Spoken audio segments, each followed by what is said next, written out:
Good morning, y'all.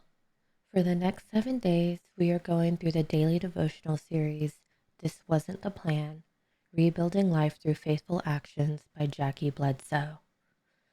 Today's verses: David left Gath and escaped to the cave of Adullam. When his brothers and his father's household heard about it, they went down to him there. All those who were in distress or in debt or discontented gathered around him, and he became their commander.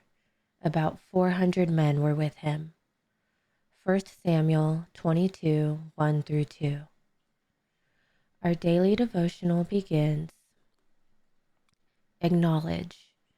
The cave is not the end. Have you ever been so broken that you couldn't even find the words? You wanted to pray, but nothing came. Just a hollow silence where hope used to be. You wanted to be strong, but you were exhausted from pretending. The grief was real, the fear was real, the loss was real. And somewhere along the way, you started believing that naming those things out loud would only make them worse. David was there, anointed by the prophet Samuel to become Israel's next king. He found himself not in a palace, but in a cave, hunted by the very man whose crown he was promised. He had done nothing wrong. He had served faithfully. And yet here he was, hiding in the dark, his future in ruins and his life in danger.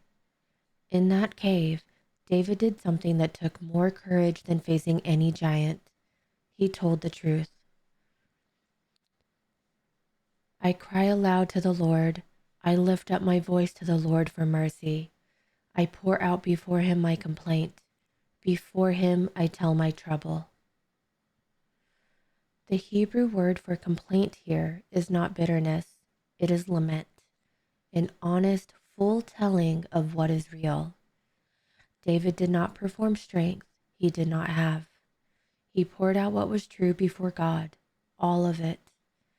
This is the first and most essential movement of rebuilding. Acknowledge. You cannot rebuild what you refuse to name.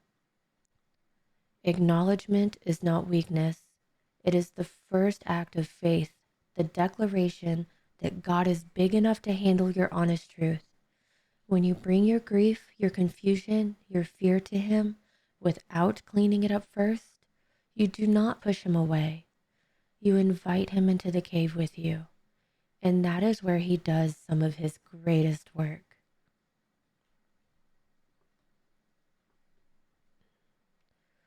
Lord, I am in the cave today. Like David, I lift my voice to you and pour out what I have been carrying alone. I name what is real, not to complain, but because I believe you are close to the brokenhearted, and that includes me right now. Meet me here. I trust that you are present even in this darkness. In your name, amen. I cry aloud to the Lord. I lift up my voice to the Lord for mercy. I pour out before him my complaint. Before him I tell my trouble.